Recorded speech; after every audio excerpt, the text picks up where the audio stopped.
गाव परिसर व राज्यभरातील बातमीसाठी आमचे चॅनल निर्भीड विचार न्यूज सबस्क्राईब करा आणि शेअर करा व नवीन बातम्यांच्या अपडेटसाठी बेल आयकॉनवर क्लिक करा। ताज्या बातमींसाठी आमची वेबसाईट www.nirbhidvichar.com ला व्हिजिट करा।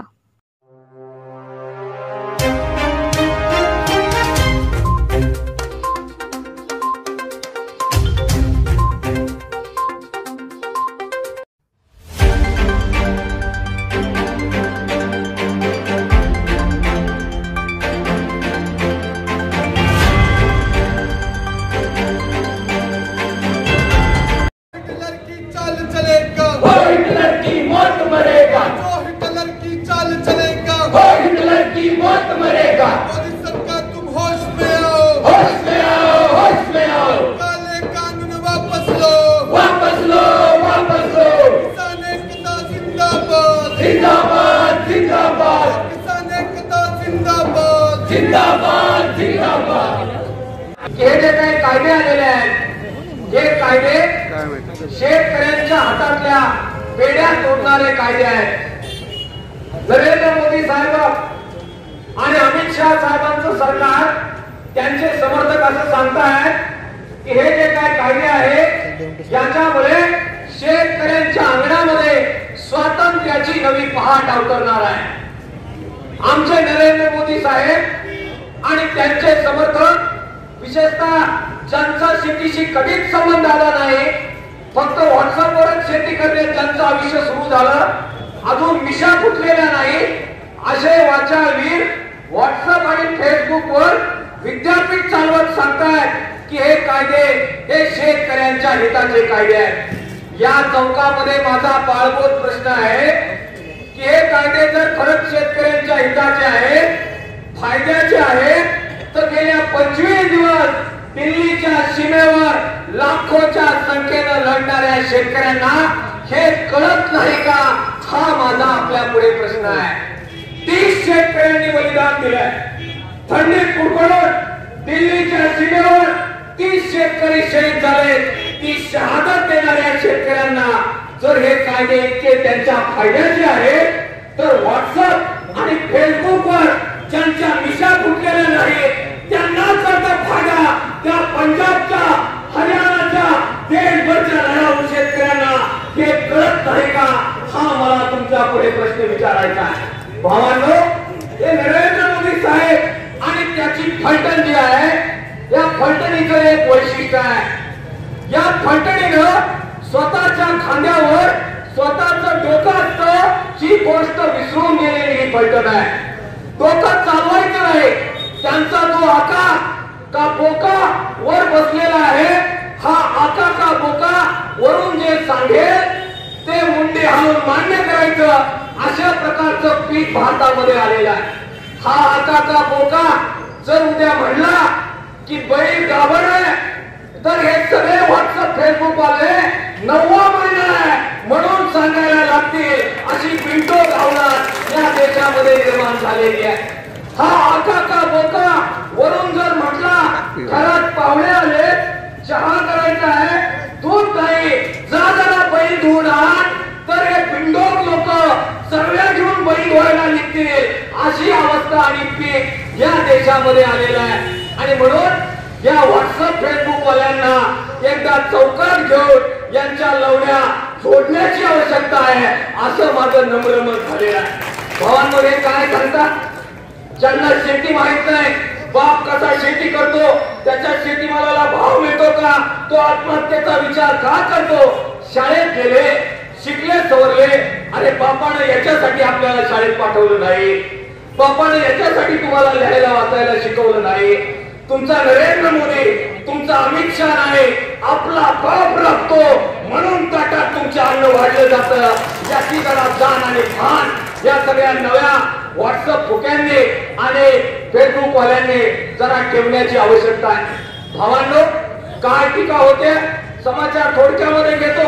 फेसबुकवर एक कॉमेंट आली, सुनीलराव, मी आपली व्हिडिओ टाकला, एक शहाणा मिशी पण फुटली नाही, तो खाली कॉमेंट करतो म्हणे आता हिरक पण निघाले दिल्लीला, तिकडे बिर्याणी आणि मालपुआ खायला। अरे एका ज्या शेतकरी बापाच्या पोटी जन्म गेला त्याचं दुःख तरी बघ, काय प्रचार चालू आहे भाजपचा, काय प्रचार चालू आहे भाजपच्या टीमचा. सांगू लागले की दिल्लीत बसलेले जे शेतकरी आहे ते शेतकरी हे श्रीमंत शेतकरी आहे. हे सांगू लागले का दिल्लीत बसलेले शेतकरी मजा करायला तिथं गेलेले आहे. दिल्लीत बसलेले शेतकरी मालपुआ खायला गेलेले आहे, बर्गर खायला गेले, बिर्याणी खायला गेले. अरे चोमड्यांनो, 60 डिग्री सेल्सिअसचं तापमान, 6 डिग्री सेल्सिअसचं तापमान, अंग गोठवणारं तापमान.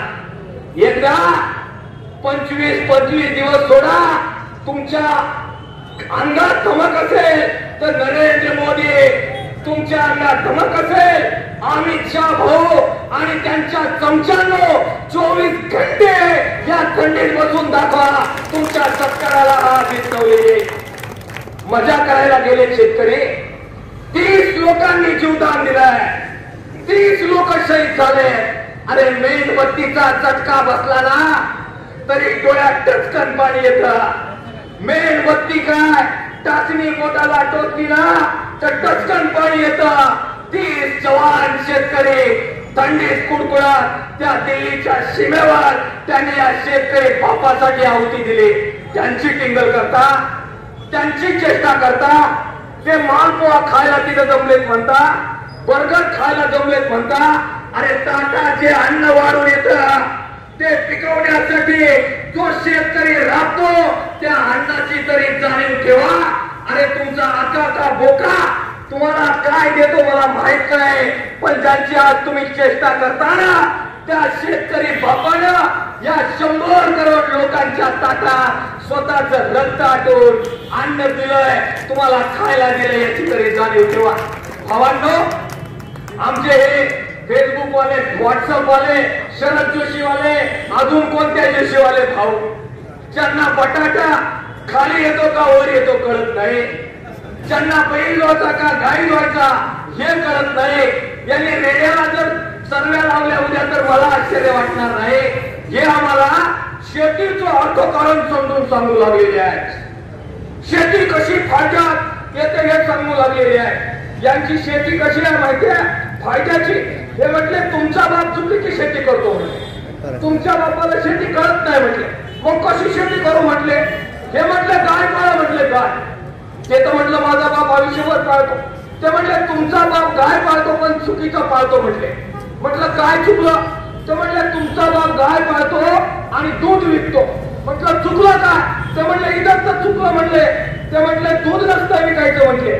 ते म्हटले गाय मुतली का गोमूत्र आणि शेण विकायचं असतं म्हटले, त्याच्यात खरा नफा. हा शोध तुम्हाला आला होता का रे भाऊ. मला आत्ताच लागला म्हटले. आणि हे लोक आपल्या पिढ्या दूध पिऊन जगल्या, हे आम्हाला गोमूत्र प्यायला लावतात. गाय गोमूत्र याच्या भोवती शेतकरी बरोबर गोल ठेवायचा, त्याला उमजून द्यायचं नाही. हे बठा बामणांचं कारस्थान शेतकऱ्याच्या पोराच्या लक्षात आलं. तो छाताडावर जाऊन बसला म्हणून यांच्या मुळाला आग लागलेली भावांनो आपल्याला दिसते आहे. आणि म्हणून हे चौताळलेले आहे. 3 कायदे आणले. थोडक्यात सांगू संपवणार बसणार, नेते बसलेले आहेत त्यांना बोलायचे. 3 कायदे आणले. काय म्हटले. हे म्हटले आम्ही नियमन मुक्तीचा कायदा आणलेला. म्हटलं चांगली गोष्ट आहे. म्हणजे काय होणार.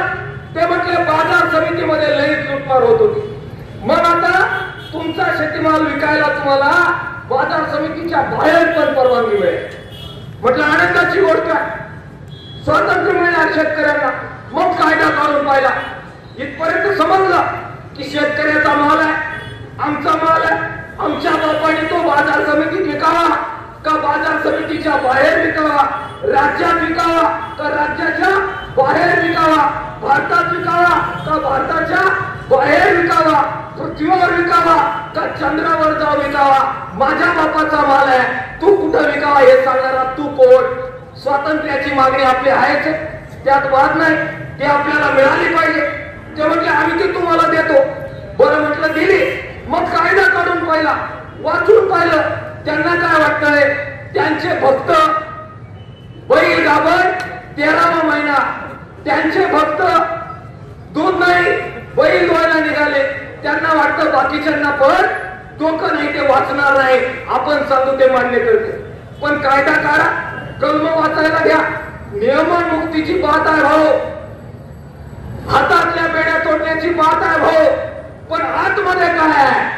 आतमध्ये वाचायला गेले की लक्षात येतं, शेतकऱ्याच्या हातातल्या बेड्या तोडायच्या नाहीये, शेतकऱ्याला स्वातंत्र्य द्यायचं नाहीये, व्यापाऱ्याला, प्रक्रियादाराला, निर्यातदाराला, भांडवलदारांना, हरामखोरांना स्वातंत्र्य द्यायचं आहे. कायद्याची कलम वाचायला सुरुवात केली की लक्षात येत. अगोदर काय होतं? व्यापाऱ्याला रजिस्ट्रेशन करावं लागायचं. आमचे पैसे जर बुडवायला लागला व्यापारी तर त्याचं बखाट पकडता यावं, त्याच्याकडून 2 चेक घेतले जायचे, 2 जामीनदार घेतले जायचे, 1 बॉन्ड करून घेतला जायचा आणि पैसे बुडवले तर धाड टाकून त्याला पकडता येईल अशी व्यवस्था असायची. मोदी म्हटले ते सगळं बंद, स्वातंत्र्य द्यायचंय. कोणाला द्यायचंय? म्हटले शेतकऱ्याला द्यायचंय. आणि कलमात काय टाकलं? ते म्हटले आता इथून पुढे व्यापाऱ्याला पूर्ण मुभा. कसली मुभा? कोणी पण या आणि बाजार समितीच्या बाहेर शेतीमाल विकत घ्या. म्हटलं रजिस्ट्रेशनचं काय? मोदी साहेब म्हणले त्याची गरज नाही, गरज नाही. पॅन कार्ड दाखवायचं आणि कोणी पण यायचं आणि शेतकऱ्याला लुटून जायचं. पुरी मुभा. स्वातंत्र्य शेतकऱ्याला आहे का व्यापाऱ्याला आहे रे भाऊ? व्यापाऱ्याला स्वातंत्र्य दिले. जर बुडवले पैसे, करार शेतीचा कायदा आला, त्यात पण बुडवले पैसे, तर मग न्याय पुढे मागायचा. शेवटचा मुद्दा सामना खूप बोलण्यासारखा आहे, बोलत आलेलो आहे, पण वक्ते भरपूर आहे आणि म्हणून करार शेतीचा कायदा आणला. म्हटलं वाचून पाहतो. व्यापाऱ्याने पैसे बुडवले, दात पुढे मागायची. करार शेतीमध्ये शेतकऱ्याचा करार तोडला, दात पुढे मागायची. आजवर तुम्ही आम्ही आमचा बाप हा दात मागायला कोर्टात जायचा आणि कोर्टात जायचा आपल्या तुम्हाला अधिकार होता. नव्या कायद्यामध्ये त्यांनी सांगितलं, सांगताय काय? शेतकऱ्याच्या बाजूचा कायदा. सांगताय काय? शेतकऱ्याच्या हातातल्या बेड्या तोडायच्या. आणि कलम टाकलं का व्यापाऱ्यानं जर पैसे बुडवले, करार शेतीमध्ये कॉर्पोरेट कंपनीने पैसे बुडवले, तर शेतकऱ्याला कोर्टामध्ये जाता येणार नाही. कुठं जायचं? ते म्हटले प्रांत साहेबाकडे जाऊ. मग प्रांत साहेब काय करेल? लवाद तयार करेल. मग लवादात काय होईल?